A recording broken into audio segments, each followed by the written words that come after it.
leaders who will seek office to genuinely serve and not to be served, servant leaders of integrity and compassion. Holy Spirit, enlighten our minds and hearts that we may see clearly the needs of our people and what candidates promise and their ability to fulfill these, that we choose rightly the leaders who will truly lead and serve, leaders after your own heart and spirit, leaders who will unite and lead us to do what is for the greater good of the greater majority and what is for your greater glory. Father, Son, and Spirit, who are the God of life and love, the Lord of history, be with us in this time of preparation for the coming elections. Amen. Our Lady of Fatima, pray for us. Pray for us. Our Lady of the Immaculate Conception, patroness of the Philippines, pray for us. Upang maging maayos ang ating talakayan, ay narito ang ilang paalaala.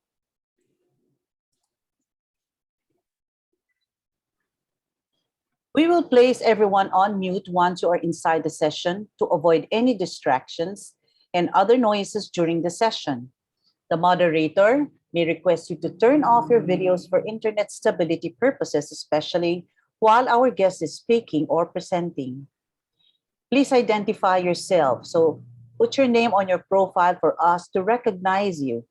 The organizers have the option to remove participants who enter without their names on their profile.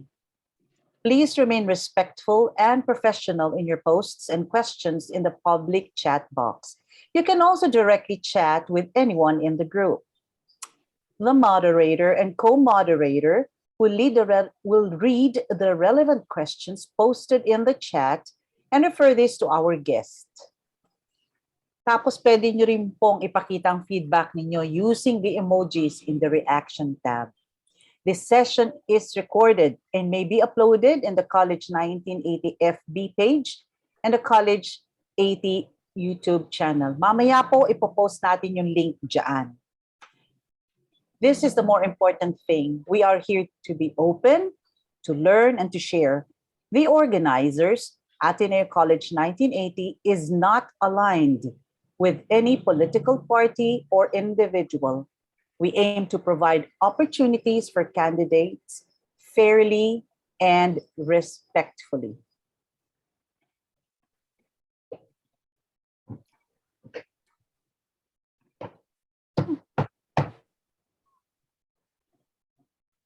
Hello, you can already start introducing. Okay, hello. Magandang gabi po sa inyong lahat.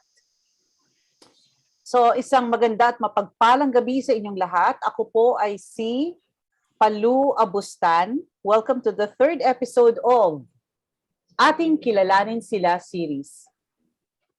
Ito po ay isang proyekto ng Ateneo de Manila College Batch 1980 para sa inyo, aming mga kababayan, batchmates, kapwa-atenista, mga katrabaho, kaibigan at kapamilya.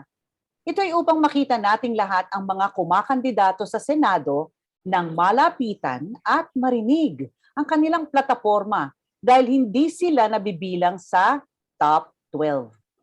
Tandaan po nating kailangan nating bumoto ng 12 senador na tunay na kakatawan sa ating mga pangarap at adhikain bilang isang bansa. Ang mga pangarap at adhikaing ito ay nakasulat sa preamble o panimula ng ating 1987 Constitution. Alam niyo po, nararapat lamang na ituon natin ang ating pansin sa ating konstitusyon dahil ito ang kaluluwa ng ating lipunan. Ito ang naglalarawan kung anong klaseng pamumuhay ang nais natin bilang mga Pilipino. Kaya't babasahin ko po ito. Ang ating 1987 Constitution Preamble. Richie? Yan. We, the sovereign Filipino people, imploring the aid of Almighty God in order to build a just and humane society and establish a government that shall embody our ideals and aspirations, promote the common good, conserve and develop our patrimony, and secure to ourselves and our posterity the blessings of independence and democracy under the rule of law and a regime of truth, justice, freedom, love, equality, and peace, do ordain and promulgate this Constitution. Napakaganda, hindi po ba? Kaya ayan po, kung ang nais natin ay isang rehimen ng katotohanan, katarungan, pagmamahal, pagkakapantay-pantay at kapayapaan, gamitin natin ang kapangyarihan ng ating nag-iisang boto sa pagpili ng mga senador na buong galang na susundin ang mga nakahayag sa ating minamahal na Constitution. Ang tanong, ang ating panauhin kaya ay gagawin ito? Ating alamin. Siya ay isang abogado, negosyante, civil society leader, at isang NGO o non-government organization leader. Siya rin ay isang makata at manunulat. Kilala siya sa kanyang tulang, I Am Filipino. At mga aklat na, Nakakainis ka talaga. well, Wala ka naman good na gagandahan eh. Can be mute. Hindi mo na nga, wala ka na.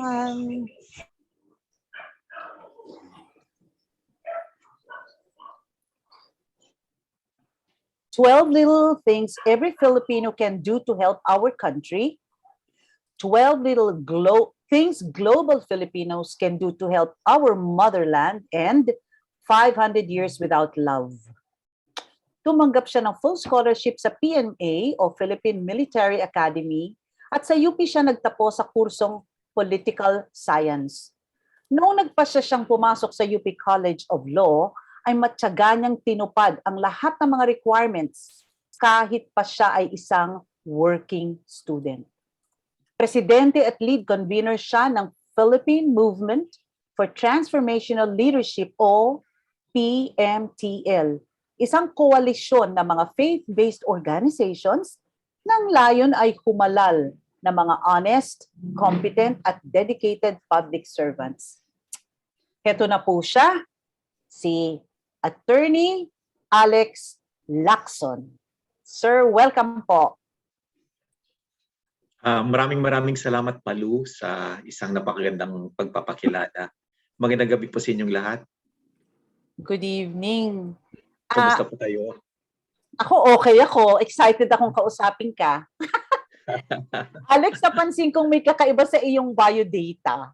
Ang nakasulat kasi ay attended a month-long Christian leadership training at the Haggai Institute in Singapore, where he delivered a valedictory address for graduates from more than 30 countries. Ang tanong ko, bakit para sa inyo ay mahalagang malaman ito ng mga botante?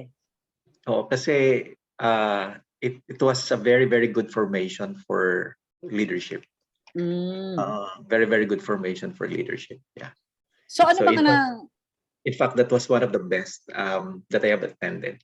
Really one of the best that I have attended. So I really take pride in that.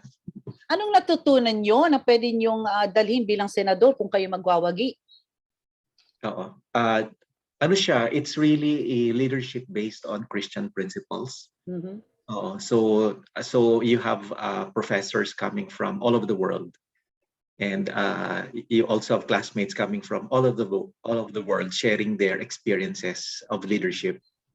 So Christian leadership ito. Christian leadership siya. Dadalhin nyo rin ito sa Senado? Of course, ang training, it's really part of the training. Part of the training, yeah.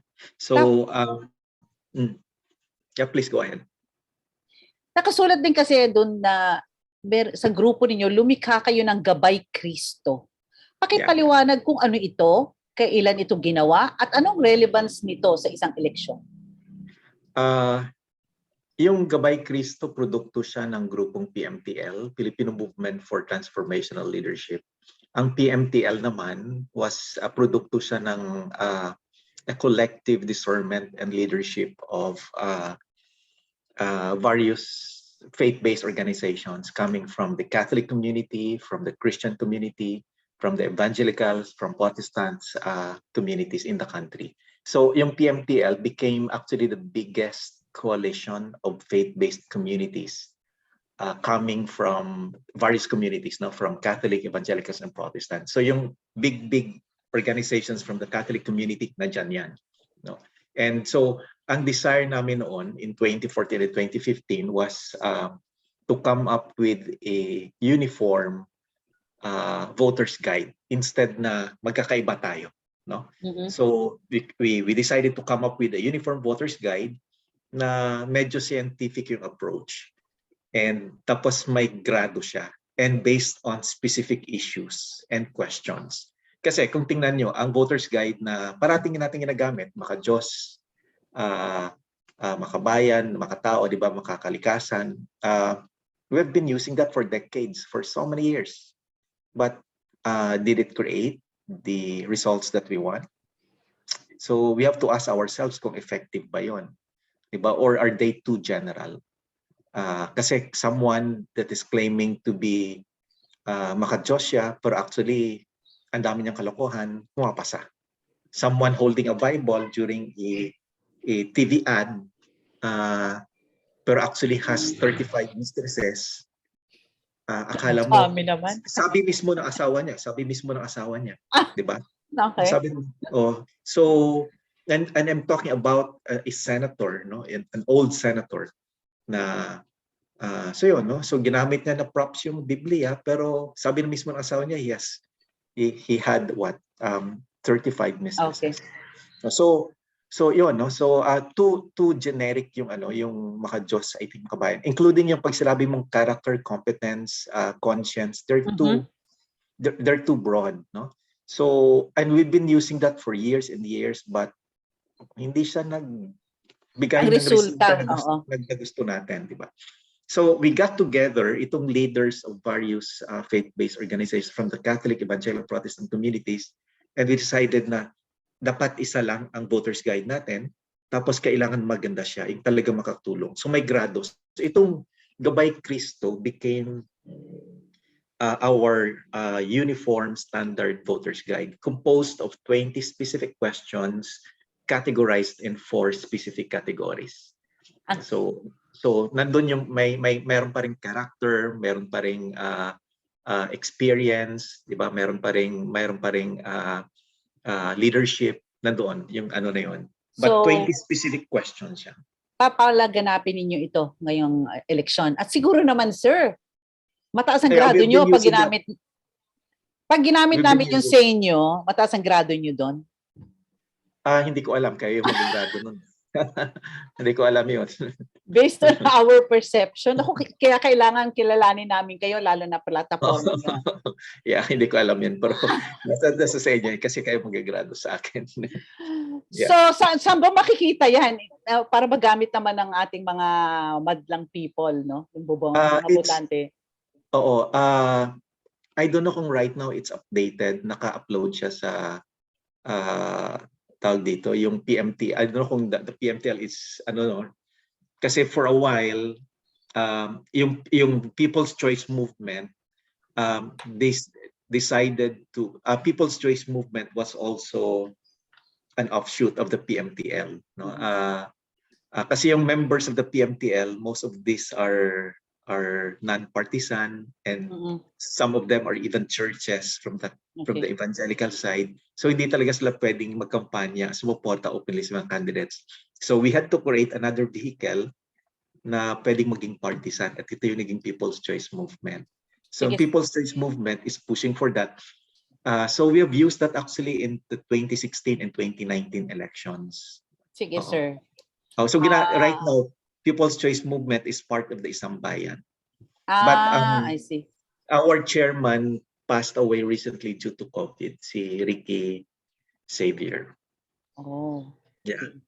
So, sir, marami pala kayong nagawa na, no? Talagang mukhang makabayan kayo doon pala sa titulo ng inyong mga libro. Ngayon, sir, bibigyan namin kayo ng 10 minuto upang ipaliwanag isa-isa ang inyong plataforma. Handa na po ba kayo? Sige, okay. Oo. Although iba yung format na binigay ni PV sa akin. So he told me that you will give me 20 minutes opening statement, then you will have an open forum. I didn't know that you changed the rules. Sige, sir, ganito. Kung anong komportable kayo at kung saan kayo handa. No. Go. I will follow your rules. I will follow your rules. Kano yung rules nyo? Sir, ganun lang. You have 10 minutes. Sige, go. Sige, okay. I have a total of 15 programs in my platform, and most of these programs are economic in nature. Because for me, the biggest problem that we have in our country is still yung poverty, kahirapan, tsaka yung kawalan ng trabaho. And all other problems are rooted in the same poverty and kawalan ng trabaho. No, so the insurgency is 90% rooted in poverty. The illegal drugs problem is 90% rooted in poverty. The health problems is 90% rooted in poverty. The lowering of our education, the performance of our students are rooted in poverty. Most of the big problems that we have in our country are nakaugat talaga siya sa kahirapan. Yan. So that's why gusto kong tutukan, almost 90% na ating program ay nakatutok talaga siya sa paggawa ng trabaho at sa paghanap ng hanap buhay sa mga mahirap. So the number one thing that I'm pushing for right now, this is the National Dairy Program. And ang aim ko dito sa programa na ito is for it to be able to uplift from poverty almost 4 million small farmers in the country. No? But let me explain. When you say dairy program, ang dairy industry natin sa bansa is actually big, so much bigger than the sugar industry. The sugar industry is roughly 70 billion pesos in the country, but the dairy industry is 120 billion pesos. So almost double siya. Pag sinabi mong dairy, ito yung gatas, keso, tsaka ito yung mga drinks na may halong gatas. No? So that's 120 billion practically every year. But 97% of our dairy products in the country are imported. 92% nasa kamay ng Nestle. The rest are nasa kamay ng Fonterra, ng Alaska.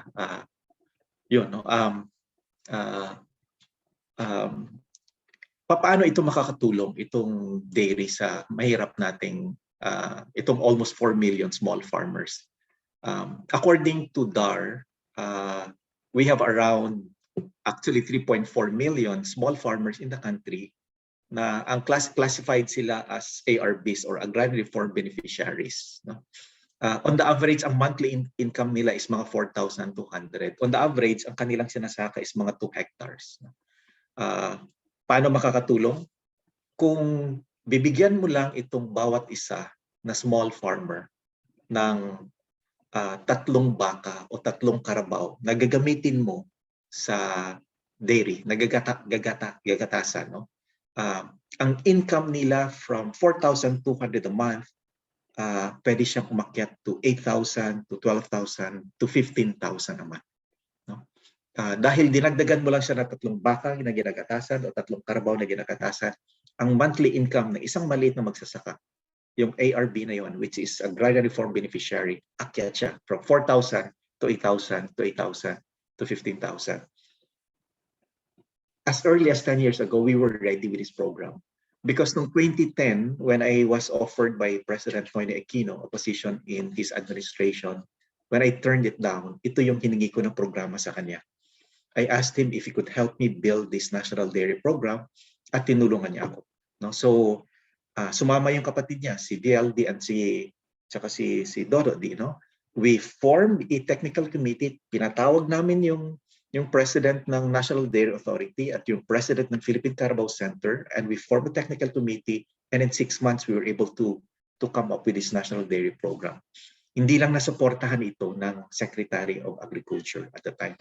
I presented it to him, 3 years ko siya follow up, hindi niya lang nasuportahan. But anyway, The same program, itong dairy program na ginamit ng King of Thailand, the father of the King of Thailand today, no?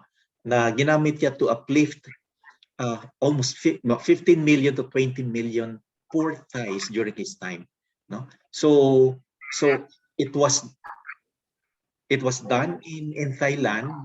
It can also be done in the Philippines. Kung tututukan lang, we can implement it in the Philippines. So that's one program. But this one program alone can uplift almost 4 million poor families in the country. If you multiply yung bawat pamilya, 4 million, bawat pamilya 5, you're actually looking at 20 million, possible 20 million poor families na ito yung pamilya na mga mahirap na magsasaka. That's number one. No? Number two, the second program that I'm pushing for is, while I explain this, we all know, di ba, that 60% of the poor in the country nanggagaling sa agricultural sector. No? 60% of the poor nanggagaling sa agricultural sector. Okay. So, and the problem in our agricultural sector is that it is actually the big corporations and some wealthy families who are the biggest earners in our agriculture. It's not the small farmers who are the biggest earners. It is some wealthy families and the big corporations. Now, we want to turn that around. We want actually the small farmers to become the biggest beneficiaries in our agriculture. And how do we do that? One of them is through yung dairy. The other one is itong second program that I'm pushing for. What is the second program? If you notice that there are actually basic food items that we use at homes, natin, that are important, that they need not be important, but they're important. No? At itong basic food items that I'm talking about. No? It was in the news 2 days ago. Mag-import daw sila ng fish and so forth. But let me ang example ng basic food item na dapat ini-import natin, halimbawa manok tsaka baboy. Yung manok, last year, we imported a total of 402 million kapiraso ng manok, 402 million kilos of manok. Okay. Okay. Nakaka-distract lang yung ano-ano. So 402 million heads of chicken. No? Can you imagine gaano karami yon, yung 402 million na manok na yon? Diba? That's roughly 20% of the chicken na binenta sa market last year. Okay? But tapos sa baboy naman, we imported a total of 336 kilos of baboy last year. No? So, but itong manok at saka itong baboy, hindi ito rocket science. This is a business that can be done by our small farmers in the country, by the poor families in our country, kung tutulungan lang natin sila. We don't have to import this. Itong manok at baboy. Di ba kanya isipin mo, 402 million? We don't have to import this kung tutulungan lang natin sila dito sa bansa. Paano natin sila tulungan? Tulad na ginagawa sa Taiwan, sa Thailand, sa South Korea, sa Japan, where my sister works. She works in that chicken sa Japan. Tulad na ginagawa nila sa European countries, Scandinavian countries, including Germany. 20 hectares na cooperative farming, manok lahat. Not only 20 hectares, 30 hectares, 40 hectares, 50 hectares, manok lahat. Manok lahat. Dito sa Pilipinas, I know one company, although it's owned by a big company na 50 hectares, baboy lahat. But of course, they are the ones earning. So, but ito, instead of building that as parang hacienda na isang may-ari lang, kailangan it should be cooperatives. It should be the small farmers. It should be the poor. Tulungan mo sila. No? So instead na ini-import natin to, dapat pinuproduce natin ito. Example, I come from Cabancalan, Negros Occidental. Liblib na lugar yan, doon sa dulo yan ng Negros. No? Pag pumunta ka sa supermarket doon at bibili ka ng manok doon sa supermarket, anong klaseng manok ang makikita mo? You will see Monterey, you will see Bounty Fresh, you will see Magnolia. So these chicken are products of big chicken farms from Luzon. Tapos binibenta pa doon sa lugar namin. Why can't we build or form cooperatives doon so that yung chicken na kailangan doon sa lugar namin, pinuproduce na mismo ng mga tao doon through cooperatives. No? So, and I believe that we can do this in the Philippines. And if we can do this in the Philippines, it can, in my estimate again, ito lang chicken at baboy na ito, itong 402 million na ito, tsaka yung baboy na yon. In my estimate, it can provide jobs to at least 3 million poor families in our country. Kung tututukan lang natin yan, we can provide jobs to these poor families in our country. So that's my second program. Tutok lang kailangan dito, no? Tutok lang kailangan dito. My third program is something that every family in the country would benefit, no? Lalo na sa panahon ng pandemya. I'm sure bawat isa sa atin nag-avail ng PhilHealth, no? I do not know how much you're able to avail of actions from PhilHealth. Although nung binisita ko yung batas tsaka yung website ng PhilHealth, ang claim nila na umabot na raw kung sa private hospitals, mga 50% na ang nako-cover daw ng PhilHealth. Pag sa mga public hospitals, umaabot daw ng mga 60-65% ang nako-cover ng PhilHealth. Kung tatanungin mo yung tao on the ground, sabi nila hindi. No? Kung minsan 30% lang nako-cover ng PhilHealth, kung minsan even less. No? So what I'm trying to say is that I am pushing for a family health card that would provide an insurance worth 100,000 per family per year for all the families in the country.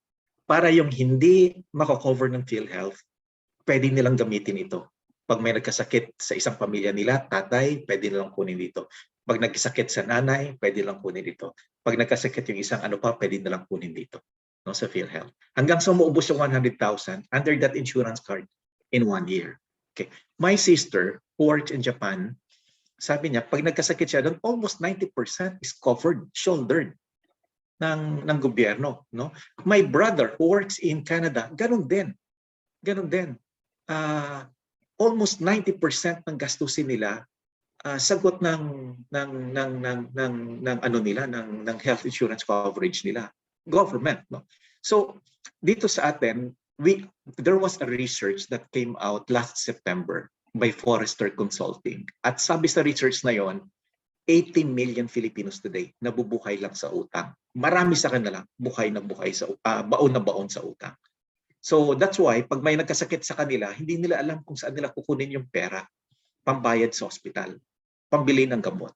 So that's why nangungutang sila. That's why nabubuhay sila sa utang. 80 million Filipinos in our country today nabubuhay lang sa utang. So that's why itong family health card that I'm pushing for would, in my opinion, would really malaking ginhawa at malaking tulong sa kanila. So that's my third program that I'm pushing for. No? The fourth program that I'm pushing for is something that may shock some of you and may find it radical. No? But this is a business reform that I really want to push for because I have seen this in other countries.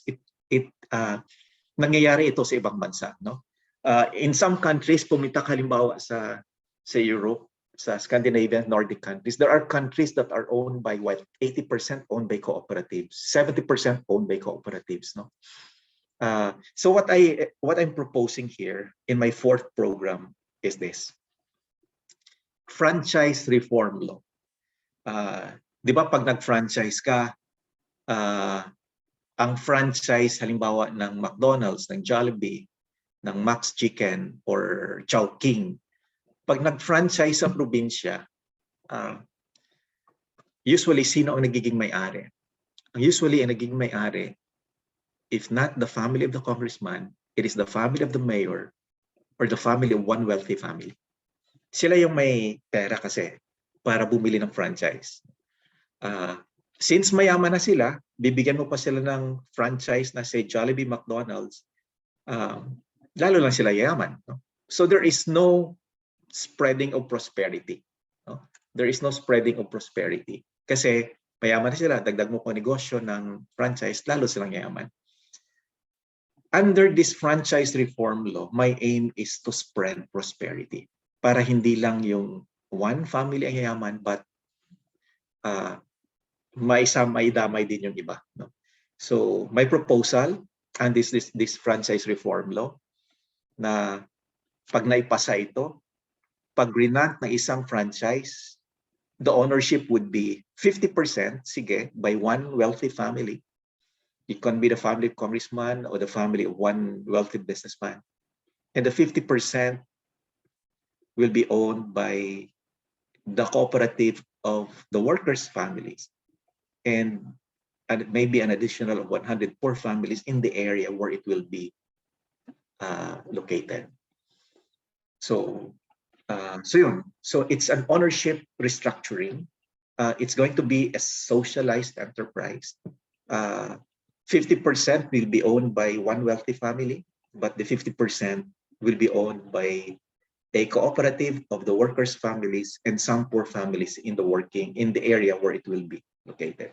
I know that maraming mag-o-oppose niyan. Pero ang mag-o-oppose lang dyan, usually yung mga gusto nila, sarili lang nila lahat ang kita. No? But I am almost sure that there will be businessmen who would be willing to do that, who would only take half of the profit and the other half gusto nila makatulong sa mahirap na pamilya. Imagine po ninyo if all the franchises in the country are like that. Bawat franchise ng Jollibee at McDonald's, 50% owned by one wealthy family, but the other 50% owned by a cooperative of poor families. So inaangat natin yung buhay ng ibang mahirap. Again, I would like to mention that in some countries in Europe, there are companies, private corporations that are owned by cooperatives, 80%, 70%, 60% owned by cooperative. Public transportation, hotels, newspapers, big department stores, banks owned by cooperatives. So kung nagagawa nila doon, bakit hindi natin masimulan dito sa Pilipinas? No? So ang cooperatives nila doon sa Europe are as big as San Miguel. No? So, and yun yung foundation na economies nila. That's why it's a social market economy in Scandinavian countries. Germany is an example of that. A social market economy. Ang foundation economy nila are cooperative enterprises. No, it's not one ownership by one family, but cooperative enterprises. So, and that's what I'm pushing for, and maybe that's something that I want to introduce, because that's going to be a radical change in the way we do business in the Philippines. But so yeah, that's one reform I'm pushing for. And the sixth program that I'm pushing for is, I call this the community rice farming.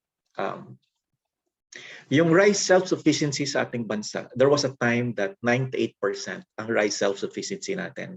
Ang ibig sabihin, there was a time na 98% ng rice natin, produkto natin, 2% lang yung ini-import natin. Alam nyo ba ngayon bumagsak na yan? From 98% rice self-sufficiency, it's now 84% rice self-sufficiency. Ibig sabihin, 84% na lang ng rice na binibenta natin sa market ay produkto ng Pilipinas. 16% ng rice na binibenta sa market, ito na yung imported. And Philippines has now become one of the biggest importers of rice in the world. No? And what can we do? No? What can we do? Ang proposal ko actually, this is not actually my proposal. This is an idea na nanggaling sa PhilRice Institute doon sa Nueva Ecija sa Muñoz. Itong programa po na ito, itong community rice farming. The idea of this community rice farming is allotting 2,000 hectares in every province and devote it to community rice farming. You bring together small farmers, rice farmers, and roughly yan mga 700. No? In 2,000 hectares, mga 700 small farmers yan. 2 hectares or somewhere there less, no? And then pay them the minimum wage. Kung anong available na minimum wage doon sa probinsya nila. And yung produce nila, kung mataas yung produce nila and mas mataas yung benta nila, then they can get a commission from that earnings, no? But the idea being is that to have those community rice farms, one in every province where it is appropriate. Tapos actually nasimula na siya. There is a group, no? Ang grupo to ng Ninaka Sani Domingo ng cooperatives to ng mga farmers. There is now one barrio in Iloilo na nagsisimula ito. One barrio actually, no? 2,000 hectares pinagtabi-tabi nila. And they are helping the farmers as building it into a community rice farming. So it's really possible. There is a model on the ground that we can do this. But ang maganda lang nito is that kung isabatas mo ito, then it's going to be institutionalized all over the country. No? At matutulungan natin yung mga rice farmers sa ating bansa. So that's the 6th program that I'm pushing for. The 7th program that I'm pushing for is this is what I call yung Center for Youth Entrepreneurship para sa kabataan nito. Para sa kabataan. Noong 2014, Congress passed a Youth Entrepreneurship Act. But all it did in that Youth Entrepreneurship Act is it created a committee in the Department of Education para ma-introduce at ma-integrate yung entrepreneurship program in the curriculum.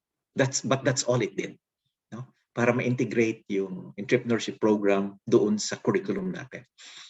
My idea of the Center for Youth Entrepreneurship Center is way beyond that, no? Is way beyond that. My idea is that itong center na ito for youth entrepreneurship, we will gather all the successful youth entrepreneurship ideas in the Philippines and in the world. I-gather natin siya. Tapos gawa natin siya ng template, no? Gawa natin siya ng template. Bakit ba siya naging successful? Ano bang elemento niya? Anong ingredients? Bakit naging successful itong idea na ito? Tapos yung template na yun, gawin natin siyang malinaw. At gawin natin siyang available online. Para yung kabataan natin, the Filipino youth, kahit na nasa Tawi-Tawi sila o Tigigaraw sila, kahit hindi sila college graduate, basta marunong sila magbasa, pwede nilang basahin itong business template na ito. No? Kung naging successful ito in some other parts of the world or in some other parts of the country, na sinumulan ng kabataan, na maliit lang capital, baka pwedeng gayahin ito ng Filipino youth in Tawi-Tawi, in Mindanao, Kabankalan, in Tugigaraw, kasi may template na eh. May ginawa mo ng template, it's free, di ba? So that's one. But I'd like to connect it sa SB Corp, sa Small Business Guarantee Corp Finance Corporation, which is a financial institution under the TTI whose mandate, whose purpose is really to provide capitalization doon sa mga startup businesses at sa mga co-ops, mga small businesses. So nagpapahiram sila maliit ang interest rate yearly. So i-connect lang natin sila doon para ma-provide sila ng capital requirements nila. So meron silang business template, meron silang capital. Ang third na kailangan nila is training. 'Di ba, bago ka mag-open ng coffee shop na franchise, kailangan i-train ka muna. Kahit nag-aano ka college graduate ka, talino, kailangan i-train ka muna.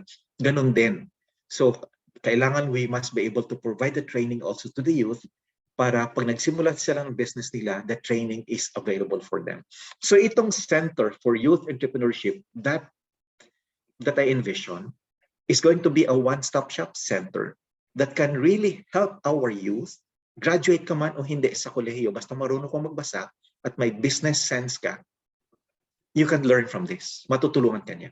No? So meron kang business template ng successful entrepreneurship ideas, naging successful in some parts of the world, in the country, na sinimula ng bata na small capitalization ang kailangan. Pangalawa, meron kang capital financial support. Number 3, meron kang training support. Why do I want to do this? Because I believe that the Filipino youth can also be one of the best entrepreneurs in the world. Kaya nating talunin ang mga Japanese, kaya nating talunin ang mga Koreans, kaya nating talunin ang mga Chinese, kaya talunin ang mga Americans, mga Israelis pagdating sa entrepreneurship. But we have to help our youth. We have to provide our youth with all the support and all the assistance that they need. And this is what the Center for Youth Entrepreneurship is all about. It's all about. So it's not just about integrating it sa curriculum, no. So yun, no. Those are nasana ba ako? Ang isa pa is yung pangwalo, siguro yung so i-share yung this is the siguro the National Apprenticeship Program natin. Yung under the law, we have right now we have a National Apprenticeship Program, no. Pero it's very weak and it's very outdated, no. And it's voluntary and it's optional and it's only doon sa highly skilled portions of employments, no, companies. So what I plan to push for dito sa National Apprenticeship Program is the apprenticeship program na yung ginagawa sa Germany. Germany has one of the best apprenticeship programs and they have one of the most competent and talented and skilled youth, partly because of this youth entrepreneurship program, no? So dito sa atin, pag naghanap ka ng apprenticeship program sa private sector, maswerte ka kung may mahanap ka. At kung wala kang mahanap sa private sector at pumunta sa gobyerno, oftentimes wala ka ring makukuha, no? Doon sa Germany, it's different, no? An apprenticeship program sa mga private corporations are almost everywhere, no? Tapos kung wala kang mahanap na apprenticeship program doon sa private sector, sasaluhin ka ng gobyerno. The government will provide you the apprenticeship program, no? Tapos may sweldo yan, may allowance yan, which is 70% ng salary that is being paid in-offer. So sabi ko, why can't we do it here in the Philippines? Parang yung kabataan natin, meron din silang skills upgrade and competency training right after. So but we should not be talking only of the college graduates. We must also talk about our high schools graduates. Alam mo ba yung po natin, yung grabe po yung discrepancy ng graduates, no? Only 17% of our population have college degrees. Only 17%. Only 17% of our people have college degrees. 56% lang ng population natin are high school graduates. Ang pinakamalaki pa rin yung elementary. So dapat tulungan natin yung high school graduates then. We should pass a law na, and this is another one, we should pass a law that would give priority to high school graduates. Na hindi ibigay yan muna sa college graduates kung merong high school graduates. Halimbawa, kung janitorial, di ba? Or kung mga utility personnel sa opisina, or kung ano pa man, dapat hindi college graduates ang hinahanap. Kailangan ibigay yan, bigyan priority yung high school graduates kasi mas maraming high school graduates sa bansa kaysa sa college graduates. Ang isang problema natin sa bansa is that for every job, ang hinahanap college degree. Kawawa yung kawawa yung high school graduates. 'Di ba? So we have to have a law na include na certain areas of employment in our country, in the private sector, and in the government, first priority high school graduates. So we need to have that law. So yun po. Siguro I can stop there muna para I can ask questions. Nakapagod din po magsalita eh. Oh. Sir, uminom muna kayo. Opo. Unang-una, mabuti ho na natahimik kami at nakinig. Ang dami na hong tanong eh. Kasi 8 na yung programa ninyo. Sabi niyo 15 yan, ano? So, unang-una, marami ang na-impress dito sa suggestion nyo, no? Palakasin pa ang mga kooperatiba. Ang tanong ngayon ay, marami tayong kooperatiba ngayon. So bakit hindi ito nagamit o bakit hindi ito napaunlad tulad ng ibang bansa? Ano bang nakita ninyong pagkakaiba at anong dapat inyong gawin sa legislation, no? Oh, very good question, ano? Kasi totoo yan. If you talk to the small farmers right now, they would rather put up an association instead of cooperatives kasi ang daming requirements at ang daming yearly at tapos pinipinalay sila. Ang penalties pag hindi nila na-meet yung mga requirements. So we really have to revisit yung our Cooperative Development Act, our law, yung governing charter body natin sa cooperatives, and really check kung how we can improve that, no? And number two, we have to put more incentives doon sa cooperatives. Siguro ito lang example, halimbawa, no? Itong example sa mga farmers. Kasi ang purpose dapat nun was also to help itong implementation ng agrarian reform law, yung CARP, no? I'm from Negros, and Negros is one of the most difficult areas. They could not implement there. They could not successfully implement yung agrarian reform program, yung CARP doon sa Pilipinas. Doon sa sandali, in-off ko lang yung phone kasi may nagtumatawag. Doon sa Negros. Kasi wala, galit at may mga armas, no? So but also one story is this, no? Yung even in those areas na pumayag na magkaroon ng land reform, yung mga small farmers na nagbigyan ng halimbawa 3 hectares, 6 hectares na farm, after 6 months, binibenta nila ulit lang yung lupa. Binigay sa nila. Why? Because imagine niyo po buong buhay nila, arawan sila, trabaho. Ibig sabihin, pag may trabaho silang araw na yan, may sweldo sila. Diba? So, buong buhay nila, ganun yung training nila na arawan sila. Ibig sabihin, swelduhan sila. Binigyan mo sila ng lupa ngayon na 3 hectares, tapos hindi sila skilled, hindi sila trained, educated, and skilled doon para alagaan yon. Kasi pag nagtanim ka pag may 3 hectares ka, pag nagtanim ka ng kahit ng palay or corn or sugar, you'll have to wait for months bago ka kikita. So months bago ka kikita, no? So tapos kung paano kung wala kang pera? Saan mo kukunin yung pang-araw-araw na pangkain ng pamilya mo? Yan, totoo yan. Diba? So that's the reality on the ground. So ang sinabi mag-cooperative kayo, hindi rin. Kasi hindi sila na-train ng ganoon eh. Kulang ng assistance, kulang ng support. So ang nangyayari, bumabalik sila doon sa amo nila, sir, bilhin mo na lang itong lupa. Pagtrabahuin mo na lang ako. So kahit na arawan, swelduhan mo ako ng ganito. Mas gusto ko na yun, nasanay na kaming ganoon. Kasi hindi namin kaya itong 3 hectares na ito. Hindi nila kayang alagaan yon na magiging entrepreneur ka, na magiging farmer ka. So paano i-breed? Isa yon sa mga naging problema ng siya. That's why hindi siya naging successful doon. Yung mga small farmers becoming into cooperatives, naging hadlang talaga siya doon. Kulang ng suporta ng gobyerno, no? So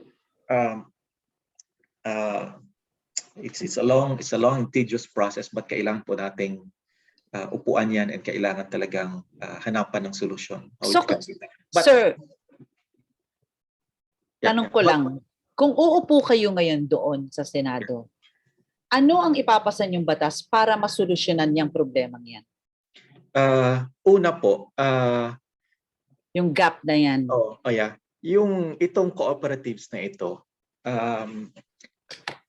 tulad ng sinabi ko, we have to review, no? We have to ibasahin natin, reviewin natin ng maayos, magkausapin natin yung mga farmers kasi ang mga sabi nila, ang daming penalties, ang daming requirements na hiningi sa kanila, so napaka-tedious. So parang hindi easy for them to hindi easy and practical for them to go into cooperatives, no? So that's one area. That's one area I think that we should look at. So we can amend the Cooperative Development Act and put in there all the siguro streamline natin, and including kung ano ba yung incentives na kailangan pa nila, no, para mapadali sa kanila instead more pahirap sa kanila. But also ang mga cooperatives, ginagamit siya na backdoor businesses ng ibang big business, no. Ginagamit nilang cooperatives actually for mga tax exemptions nila, no. Pero actually ginagamit nila for profit.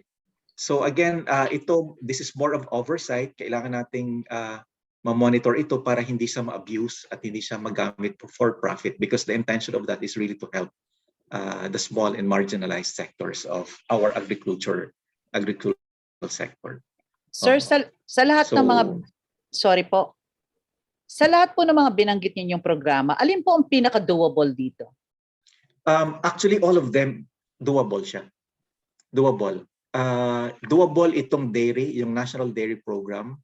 The plan is there already, ready to be implemented. Easy. The beneficiaries are there already. We just need it to be a law and a budget for every year, because kailangan natin ng budget every year for that. Kailangan ma-fund mo siya. So, paano po? Kasama po ba sa budget dyan yung nung edukasyon ng mga magsasaka? Kasi kunyari kasama siya. Okay, kasama siya doon. Kasama siya, definitely, no? Kasi so you'll have to train for instance the small farmers how to become dairy farmers. Kasi yung dairy farming, this is not a whole day work for them eh. Gagatasan mo siya ng maaga, papakainin mo yung baka mo o kalabaw, then after that you can do your other farming work. So kung may plant ka for instance, meron. Kung may mga trees ka, then alagaan mo siya. But in the morning, doon mo siya ginagawa ang gatasan. Tapos papakainin mo yung animal. Pero ang ginagawa kasi ngayon, pag sinabi mong dairy farming, and this is a story of, I think, Danny Fausto, no, sa Nueva Ecija. Danny Fausto, he has a Danny Fausto dairy farm, no, and he has around mga 400 karabaw, hindi baka, no, 400 karabaw na ginagamit siya for dairy farm, and he's very successful in this business, no. Ginamit namin at tinap namin siya as a resource person noong 2011 when we were building the National Dairy Program. So and I don't know if you have been to the Philippine Carabao Center in Muñoz, Nueva Ecija. You see there, it's the technology is there already. The technology is there already. So yun. Yeah. So malalaking karabaw, no.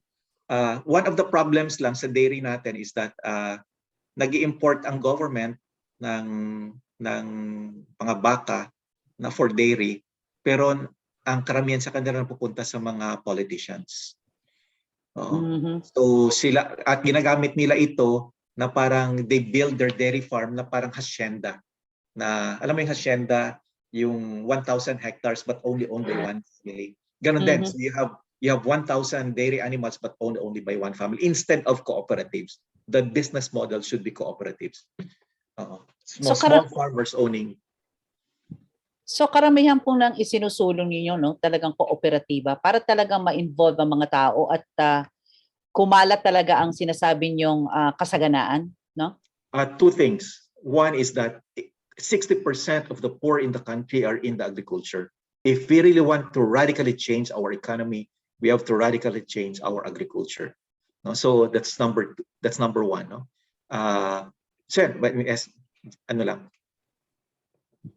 Sir, ito medyo malayo-layong tanong ha. Ano daw ho ba ang komento ninyo doon sa isinusulong ng isang candidate din for senator na bawal ang crucifix? No, I don't agree with that kasi bawal ang crucifix saan? Sa public offices? Sa ospital yata itong sinabi dito sa mga ospital.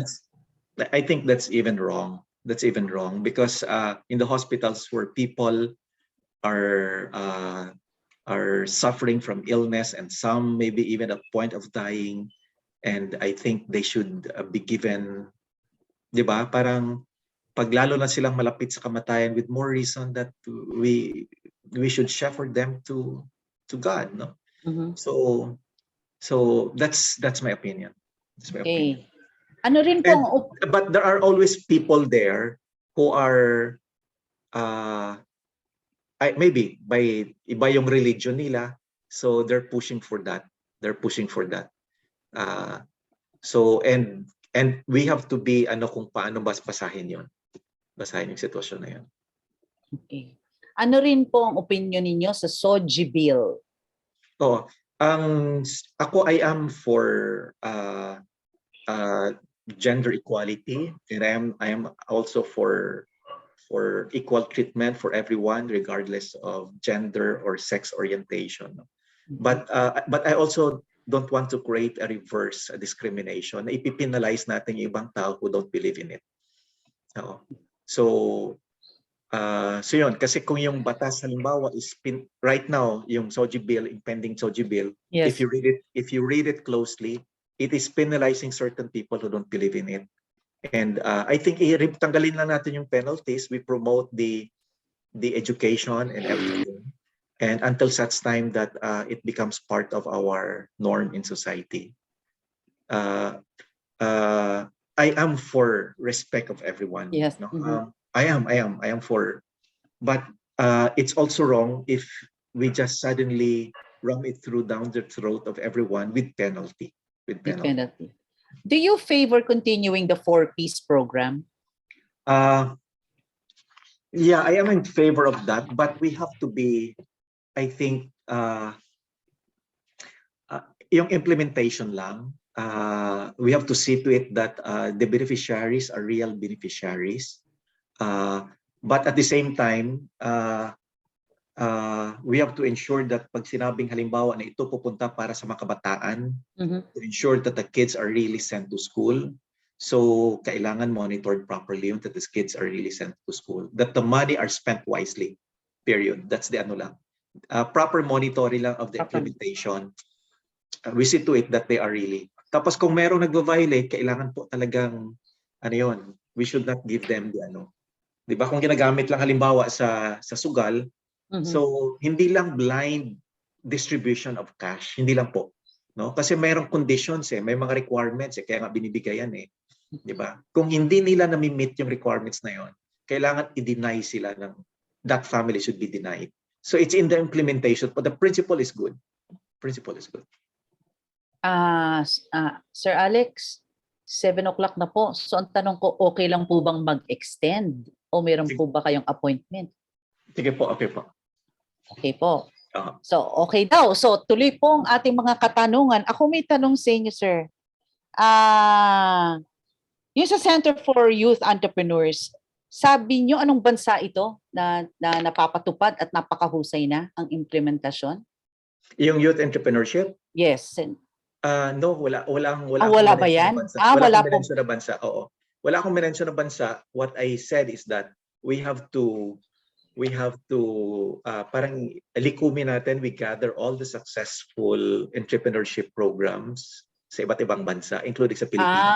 Okay. Yung youth entrepreneurship ideas na sinimulan ng kabataan na maliit yung capitalization pero naging successful. Okay. Na tapos likumin natin yung mga ideas na yun, tapos ibigay natin siya as gawa natin ng business templates at make them available online to all the Filipino youth in the country. Pero sir, syempre alam din natin na maski available ang mga templates na yan, kung walang umaalalay sa kanila, di ba? Yeah, Lalo na yung mga basic skills ng isang iba kasi yung negosyante, iba yung entrepreneur, di ba? Sinasabing entrepreneur may vision. Ang negosyante hindi parang buy and sell lang sila, di ba? So sa plano niyo ho ba ang itong center na ito, kasama rin ba yung education? Kasama dito ba ang mentorship and coaching? Yeah. That's that's a good idea. No? That's a good idea, and I think we should really include those. Kasi po ang mga maliliit, ang mga negosyo ngayon namamatay in 3 to 5 years, tama po ba? Yeah. It's also because of the volatility of the markets, diba? So there are businesses na successful in the first 2 years, 3 years, tapos on the 4th and 5th year biglang nag-change kasi ang daming bagong ideas, bagong changes. Mabilis ang innovations ngayon Yung pong maganda yung sinasabi niyo tungkol sa family health card. So, gusto nyo tong isabatas.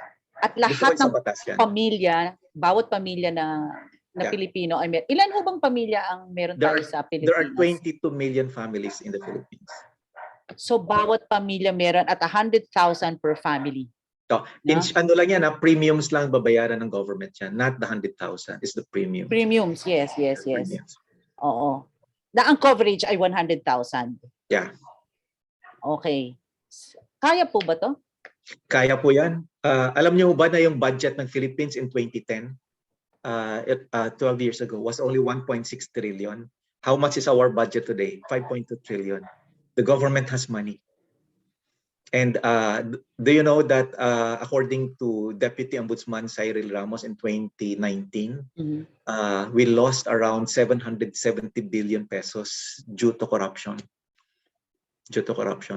So kaya po, yung premium payments po na yan is less than siguro mga 83 billion in a year. But it covers po 22 million families. 22 million families. Actually, kung ito lang malampaya, halimbawa, kung binili lang ng government 'yon, instead na pinayagan nila na napunta kay Dennis Uy, yung yearly earnings pa lang ng Pilipinas doon sa Malampaya, kaya niyang sagutin yung ano na ito. Itong family health card na to. Yung family health card po na yan. Okay. So, kasi yung Malampaya na yan, actually, kung nasusubaybayan niyo sa news, no, it's ano yan, 70% actually, 60%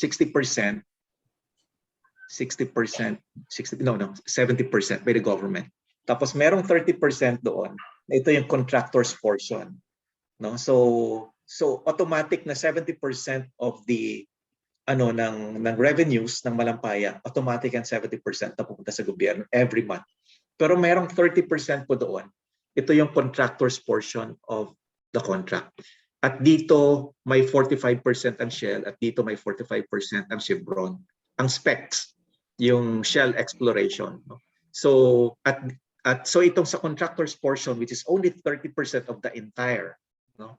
So dito sa 30%, merong may 45%, ang 30% dinivide pa yan. So 40% sa Chevron, 40% sa Shell, at 10% sa government pa ulit, no, PNOC. Ang binenta diyan yung 45% bali ang 45% ng 30% doon and sa part pa lang ng Chevron, that's worth 22 billion a year.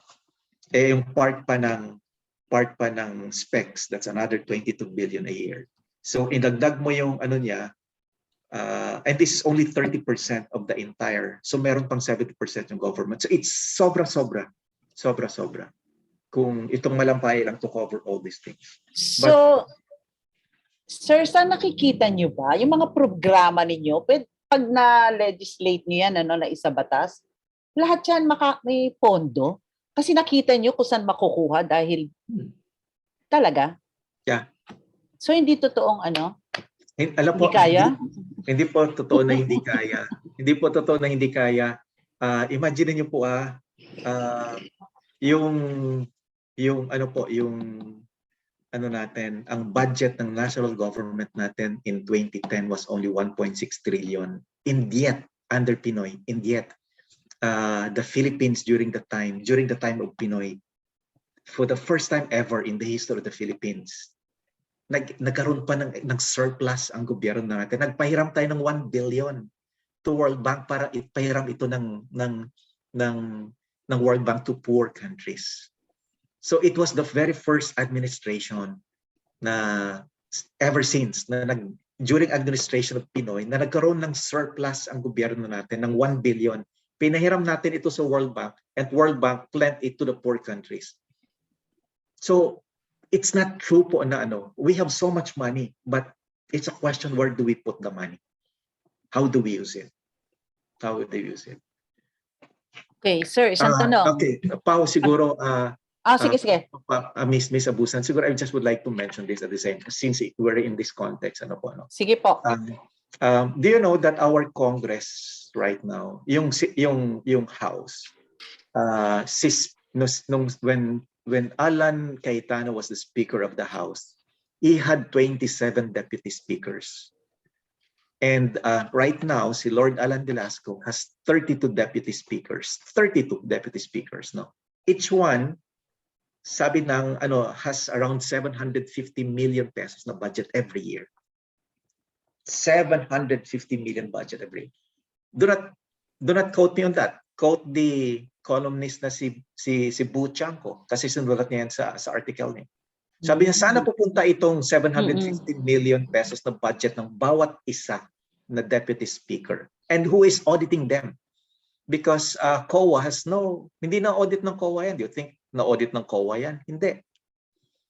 Walang tapang at lakas na loob ng audit ng COA yung Speaker of the House. How they spend that money. So, Ay, nako sir. So kailangan namin ng tapang ninyo. Ito may isang tanong. Mukhang kayang-kaya nyo sagutin naman to. How can you help the Philippines stop importing yung sinabi nyong pork and chicken? Hindi, sinagot na yan cooperative, di ba? pero ang importation kasi, Ano ba? like 2 days ago, in-announce it was in the front pages of our newspapers that the Department of Agriculture plans to import 60,000 metric tons of fish. Galunggong, tamban, mga fish na supposedly available sa atin, sa bansa natin. Dahil may shortage daw. I actually questioned that. Sabi ko, may shortage? Sino nagsabi na may shortage? Sabi niya dahil sa audit. Sabi ko, ang audit nangyari 4 weeks ago, almost 5 weeks ago. Hindi niyo in-announce na nagka-shortage. Bakit niyo sabihin ngayon nagka-shortage? 'Di ba? So, tapos ngayon yung sasabihin na nagka-shortage, dapat ang shortage noon yun, 1 week after, a few days after. Bakit ngayon? 4 weeks later. Alam niyo po, itong importation of pork and chicken, fish, vegetables, and fruits, ang daming kumikita dyan. May racket yan dyan. Parating kini-question yan. There is always so much corruption sa importation ng basic food. So baka may gusto na naman kumita dyan ng malaki. Kaya that's why gusto pinupush nila yan. So, but ito po, kasi itong fisherman natin, because of the audit, ang total na damage agriculture was around 13.5 billion pesos, 3.9 billion, 3.95 billion of that sa fisherman. Yun po yung total losses ng fisherman natin, 3.95 billion pesos. Pero slowly po, nakaka-recover na sila. Slowly. Slowly, bumabalik na ulit sa nila, nanguhuli na ulit sila ng mga isda, nangingisda na naman ulit sila. Slowly po. Okay. Pag nag-import ka ngayon, tapos nagpasok ka ng mga murang galunggong at dito, papatayin mo yung kita ng mga small farmers na yan. Papatayin mo. So it's really it's misguided at the very least. It's wrong, the policy to import. That's why ang tawag ko nga dyan is fish mali parang farm mali. Fish mali kasi palagay ko po mayroon talagang corruption silang dyan. Kaya pa sir? Sige lang, okay lang hanggang kaya. Do you agree with Congressman Roman Romulo sa pagbalik ng Philippine history sa high school? I completely agree with that po. Oo. Alam niyo po, I don't know why they did that. Oo. I don't know po why they did that. Kasi kung basahin niyo po yung nabasa ko yung comment, yung very corrupt, including po yung Secretary Duque. Sorry po, na-distract ako sa bala. Yun po, alam niyo po yung, kasi ang argument, ang ginawa ho talaga nila is, tinanggal nila yung Philippine history subject as a subject. As one subject, tinanggal nila. Why? Kasi scattered naman daw nandun naman sa ibang subjects ng araling panlipunan. Yung history, bits and pieces. So, pero kung tingnan mo po yung alibaw, yung Asian history, yung book po na Asian history, they only devoted 1 page on Philippine history. They devoted 8 pages to Chinese history in that Asian history po. At yun po tinuturo sa high school students natin. Tama ba yun? 'Di ba? Yung Philippine, ma-appreciate ba ng kabataan natin yung buong history? 'Di ba? Na doon sa Asian history na yon, na libro is they devoted only 1 page on Philippine history, tapos 8 pages sa Chinese history. Tapos that's proper teaching of Philippine history. Hindi po tama yan. So tama po dyan si Roman Romulo, suportahan po natin, balik po natin yung Philippine history Okay. as a subject. Okay. But more than that, since we are in education, Palu, can I say something here? Yes, sir. Can I say something? Alam niyo po, para sa akin, ang malaking problema natin sa edukasyon, actually hindi nga po yung text, well, partly po textbooks, partly po yung mga quality ng teachers, at partly po yung kakulangan ng classrooms, mga facilities. But for me po, the biggest problem natin sa edukasyon po is yung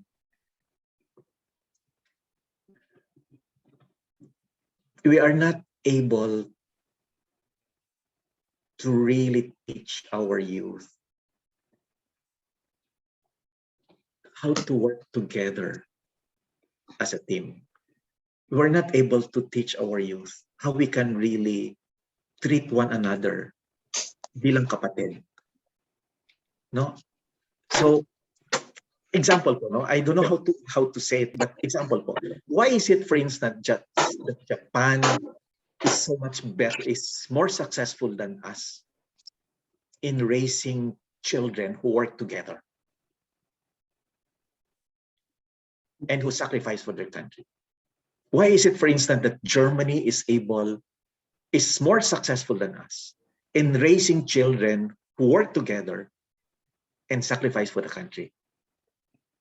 Why do we fail in that direction, in that area? Why? And matagal ko pong pinag-aralan yan kasi sabi ko, bakit ang kultura nila ganoon? Kultura natin ganito. Kasi po doon sa kanila, sister ko po kasi is married to a Japanese. More than 30 years na po nasa Japan. Ilang beses na po ako pabalik-balik sa Japan. And interested po talaga ako doon sa kultura. Bakit sila nagtutulungan? Di ba? And why is it that they work together? Ganyan po. Sa Europe, it's the Germans. Sa Asia, it's the Japanese. No? Bakit po? No? And ito po yung sagot na nakita ko po. At nasagot po na sinabi rin po sa akin ng mga kilala ko ng mga Japanese at kilala ko mga Germans. Ano po yung sagot? Kasi po doon naka-embed na sa curriculum nila yung culture of cooperation. Naka-embed na po doon po sa mga assignments nila, sa mga projects nila, sa mga programs nila po. They are taught how to work with one another po early on. They are being graded on how to work with one another. So, yung mga projects po nila are designed for their students to work together. Yung mga activities po nila are designed for their students to work together. So, naka-embed na po doon yung working together. Yung culture of cooperation, naka-embed na po. That's why nasa puso't isipan diwa na po nila early on. Dito po sa atin, usundin mo lang po I don't know po kasi kahit po sa mga eskwelahan ng mga anak ko, nakikita ko ito. Yung mga parents nagsisipsipan sa mga teachers kasi gusto nila makakuha ng mataas na grado yung mga anak nila. Nakikita ko po yan. Tapos yung pagalingan ng grado, personal achievements po, yun yung focus natin. Personal achievements, personal projects, pagalingan sa exams, pagalingan sa debate, personal parate. Yun po ang pinapalakpakan natin. Yun po ang education natin is designed for personal achievements. So nagkakaroon po ng kanya-kanya mentality early on. Kanya-kanya mentality. Imagine niyo po pag ganyan kana produkto ng Ateneo yan, produkto ng Miriam yan, produkto ng Lasal yan, gagaling mag-Ingles, gagaling tatalino mag-analyze po, gagaling sa math and sa science. Pero pag naging CEO po yan, pag naging congressman, pag naging mayor mo yan, nandiyan po yung kanya-kanya mentality niya. Kasi hindi po nasanay, hindi po na-trained, at hindi po educated on how to work together with one. We have to, the most radical and important reform that we need in our education is how we can make our youth learn how to work together. And how we can make our youth treat one another as his brethren, kapatid niya. Now, we are one family as a people. That we are one community. Hindi tayo dapat nagunahan, hindi tayo dapat naglalamangan. Dapat we prosper, we progress together. Yun po yung pinaka-importanting educational reform that we need in our country. Hindi po yung additional classrooms, hindi po yung additional... Nandyan po yan, given na yan, kailangan natin yan. But the foundation of our education should be that. Should be that po. So, pag kayo po ay naging senador, makakapagpasak po kayo ng batas tungkol dyan? Yun po. Hanapan po natin ang paraan. I don't know how to do that, but I know po the problem. Hanapan po natin ng solusyon yan. How to express that in a law, hanapan po natin. Sir, Kailangan po ma-integrate yan sa curriculum. If we have to radically change our curriculum, yun po yung dapat i-change natin sa curriculum. Okay. Sir, ito, last na po ito. Kasi I'm sure pagod na kayo. Let us talk. Ito, isa ho. With so many problems besetting our country, most would agree that corruption as a way of life is our greatest challenge. So, what would you do to help change this attitude? How specifically would you address the corruption in all our institutions? Okay, let me just explain po, no, that of course corruption po is an expression of selfishness, greed. No? Let me begin by saying po that there are 4 levels of corruption in our country. Let me explain po. No? Anong 4 levels of corruption? Meron ka po sa LGU. So yung mga mayors, LGU po. Yun po yung first level of corruption. Yung second level of corruption po, ito po yung sa Congress. Tulad po ng sinabi ko kanina, yung speakers of the House. Tapos meron pa po maraming basta sa Congress. No? Including po sa Senado. If you recall po yung mga yung Janet Lim na Poles, PDAF scam, yung ginagamit nila ang PDAF nila for mga bogus.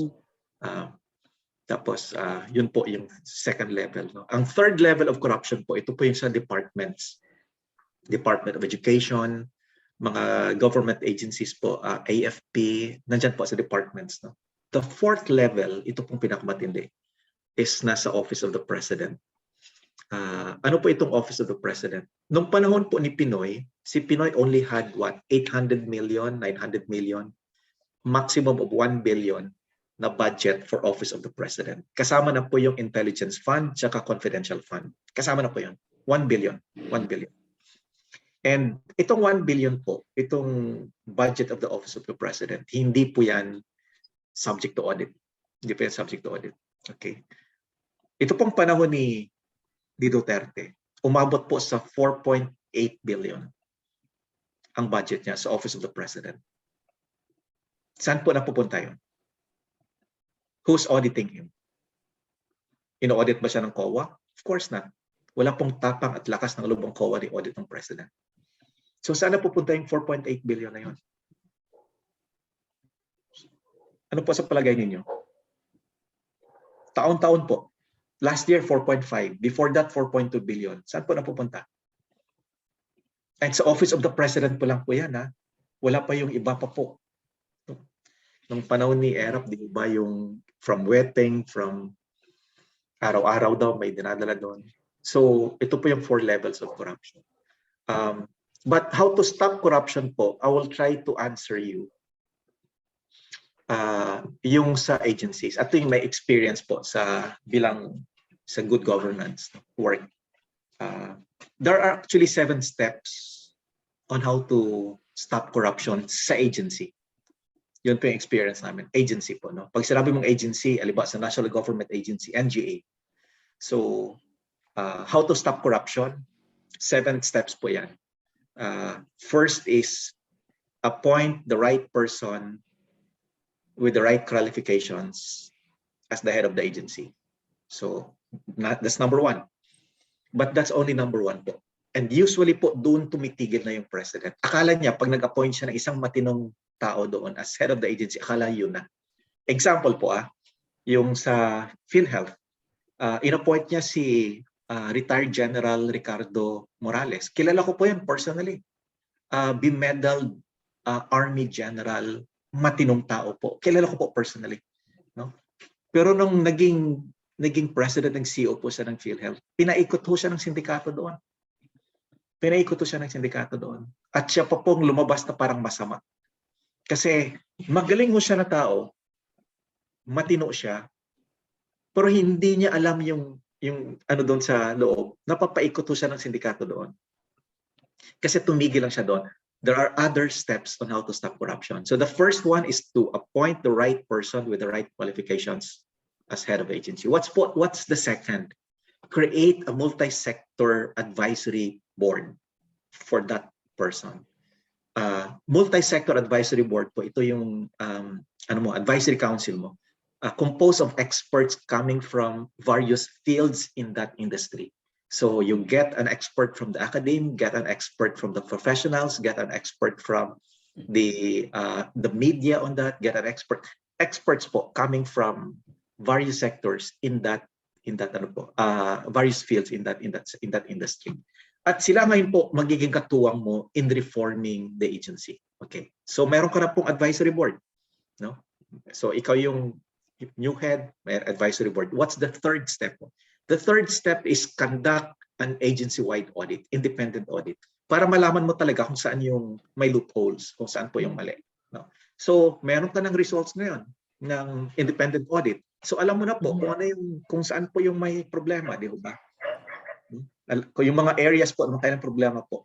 Then, the fourth is appoint the right persons doon sa second level. Palitan mo po yung heads ng mga sections or departments of your agency na problematic kasi most likely the leaders in those departments na yun are kasabwat po sa problema.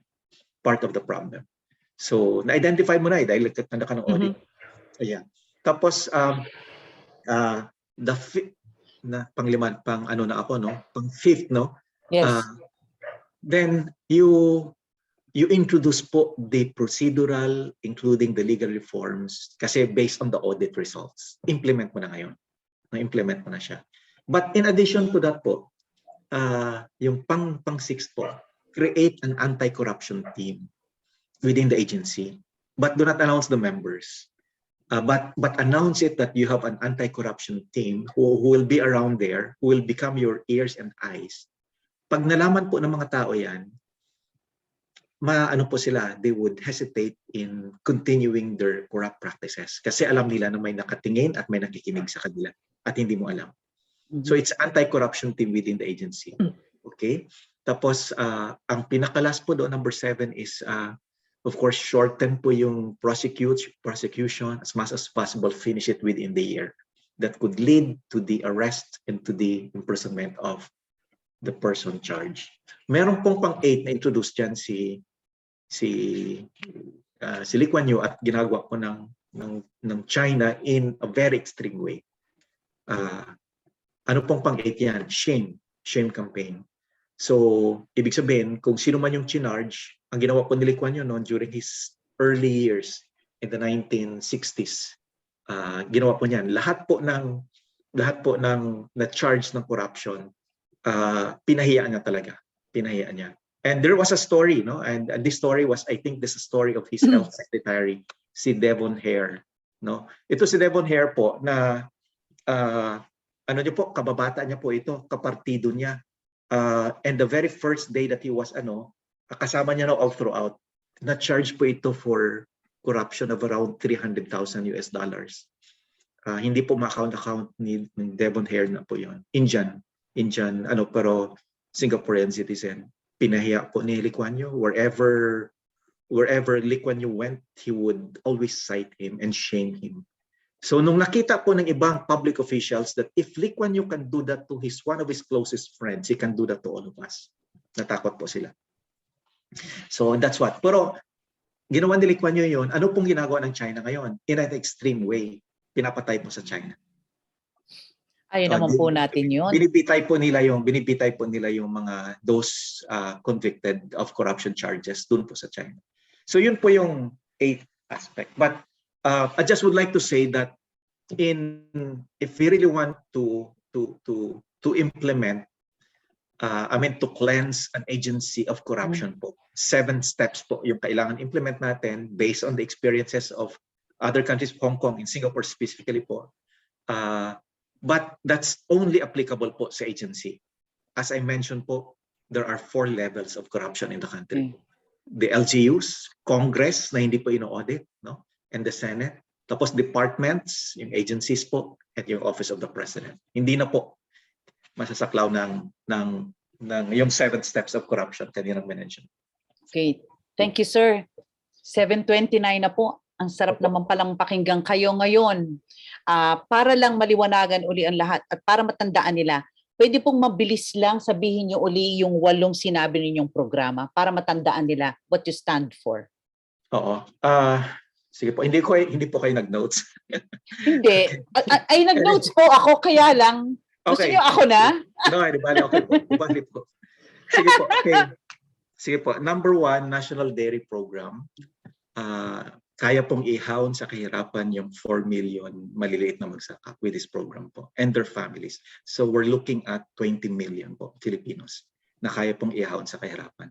Pangalawa po, ito po yung import substitution ang basic food items, no? Chicken, manok. In my computation po, kaya pong mabigyan ng hanap buhay po itong mga 3 million poor families in our country using the cooperative model of community farming po, no? Pangatlo po, itong tinatawag ko po na family health card, no? 100,000 per family per year. Premium payments lang naman po ang babayaran ng gobyerno mo dyan. Pang-apat po, ito po yung franchise reform law, no? That I'm pushing for because I want a more socialized approach in doing business in the country. Ginagawa na po sa ibang bansa yan. Panglima po, yung community rice farming, no? Community rice farming. And pang-anim po, yung Center for Youth Entrepreneurship, no? Pang-pito po, yung Apprenticeship. National Apprenticeship Program. At pang-walo po, yung we push for a specific law po na we give priority to high school graduates for employment. Sir, sa mga gustong tulungan kayo sa kampanya, ano po ang gagawin nila? Anong kailangan ninyo? Meron po akong favorite po na campaign material. Baka nandito siya. Ayan. Hindi yan. Pwede yung isa, yung kalendaryo. Kalendaryo yan, pwede yan. Okay. Can we show it as a full? Oo. Can we show it as a full? Hindi yan. Yeah, ito po, no. This is of all my campaign materials po, this is my favorite. I want to bring this to every poor family in the country, to the home of a poor family in the country. Kalendaryo po ito, no? Ang value po nito ng kalendaryo is ang cost niyan is roughly 4 pesos per piece, no? Pero ang kalendaryo po na ito, typical na kalendaryo po, no? Hindi po siya ordinaryong kalendaryo kasi meron po siya, tinawag ko po biyayang kalendaryo. 12 po yan na mga gagawin nila. Bawat isa po independent doon sa iba. Pag ginawa nila, they would be blessed. He or she or the family would be blessed. Halimbawa, ito pong sinabi ko dito, mga bagay na pag ginawa mo, mabibiyaan ka at ang pamilya mo. Humingi ka ng tulong sa Diyos. Kasi ang sabi sa Matthew 7:7, sabi sa Biblia po, pag humingi ka, bibigyan ka. Pag hinanap mo, mahanap mo. Pag kumatok ka, pagbubuksan ka. So, di ba? Seek and you shall find. Ask and you shall receive. Knock and it shall be open to you. Yun pong sinasabi sa Biblia. So, yan po. Pangalawa, magpasalamat ka sa Diyos sa lahat ng bagay. Kasi sa pagpapasalamat, napapalapit at napapamahal ka sa Diyos. So, bawat ito po isa, ito po dito sa dulo, sinasabi ko dito na igalang ang iyong pamilya. Kasi sabi sa Ephesians po, sa libro, sa Biblia, pag ginalang mo iyong mga magulang, magkakaroon ka ng mahabang buhay at magpo-prosper ka sa iyong buhay. So ito pong biyaya kalendaryo, gusto ko po idalhin ito sa bawat bahay ng mahirap na pamilya. Kasi gusto ko po silang ma-bless. Gusto ko na merong silang makuha na value. Kasi meron po siyang transformational value po itong kalendaryo po na ito. So, sana po tulungan niyo ako na dalhin ito sa pamilya ng mga mahirap na pamilya. Kung gusto niyo po mag-sponsor, halimbawa, kahit na 100 copies times 4 pesos, 400 pesos lang po yun. Pero 100 families po ang magbe-benefit po doon. Pero kung gusto niyo pong tumulong sa 1,000 pamilya, 4,000 pesos, 1,000 pamilya po ang mabibigyan natin ng kalendaryo po na yun. Yun po yung pinaka-favorite ko po na campaign material. So ito po yung, kung gusto niyo po mag-donate, ito po yung donation details po natin. Nandyan po ang BPI. Nasa pangalan ko yan. Yung BDO po nasa pangalan ng asawa ko, pero tina-turn over naman po ng asawa ko yung pera sa akin, so don't worry po. Maraming salamat, Kuya Alex Lacson. Wow. Yeah. Sir, sandali magpo-photo op muna tayo. Pwede mag-last lang ako palu. O sige. Sir, Oo. pwede. Last lang po. Gusto ko lang po, siguro ending lang po ito. Sige po. Gusto ko lang po i-stress sa inyo po na hindi po second class ang Pilipino. Hindi po second class ang... The Philippines is not second class. Not second class to the Chinese. We are not second class to the Japanese. We are not second class to the Koreans. We are not second class, period. 60 years ago po, Singapore was much poorer than the Philippines.